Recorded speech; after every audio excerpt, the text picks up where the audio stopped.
รือว่าแนะนำวิธีเนาะหรือว่าสาเหตุที่ว่าน้ำมันบ่แห้งเนาะน้ำบาลานมันบ่แห้ง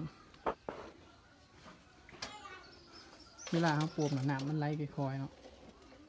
สาเหตุมันมาหลายๆจากสาเหตุเนาะแต่ว่าอันลักๆต้นๆนี่แม่นย้อนแจ็คเนาะหรือว่ากะโหลกตัวนี้เนี่ยเวลาเราใส่งานไปโดนๆแล้วมันเกิดมีสนิมมีฝุ่นหรือว่าเศษสนิมขี้ดินมันก่อเองมันเนาะมันเห็ดให้ตันเนาะนี่ตัวเก่าที่ว่าทายออก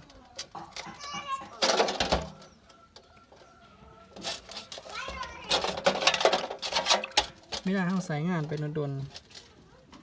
ๆเศษขี้เมียงมันจะเกิดขึ้นเองสนิมเกิดขึ้นตันนี่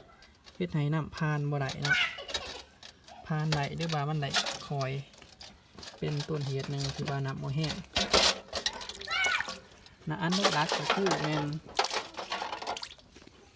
ในการประกอบครั้งแรกของสร้างที่ว่าเขาจอยเฮาส่วนร้ายเขาจะใส่ทอตัวนี้ยาวเนาะทอหลูดน้ำในยาวเพื่อประหยัดงบประมาณจะบริโตทอ2 ทอนในยาวแต่ว่าขั้นโตยาวขึ้นในนั้นเป็นสาเหตุของน้ำมันบ่แห้งแต่สำหรับทอตัวนี้ทอตัวนี้เนาะแต่จอจากแจ็คลงไปเป็นทอหลูดสันเท่าไรแห้งดีเนาะยิงดี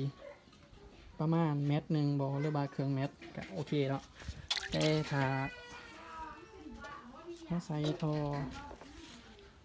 ยาวเป็นสัวเนาะมันสิบ่แห้งถ้าเขาใส่เบิร์ดสัวมันเลยมันสิเป็นน้ำบ่แห้งน้ำหลูดบ่แห้งสำหรับคลิปนี้ก็สิมีเพียงตัวนี้เนาะ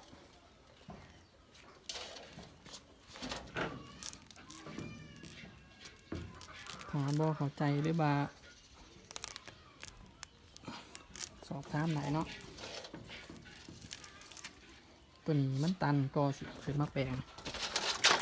บ่ได้ใส่น้ำเมื่อเช้านี่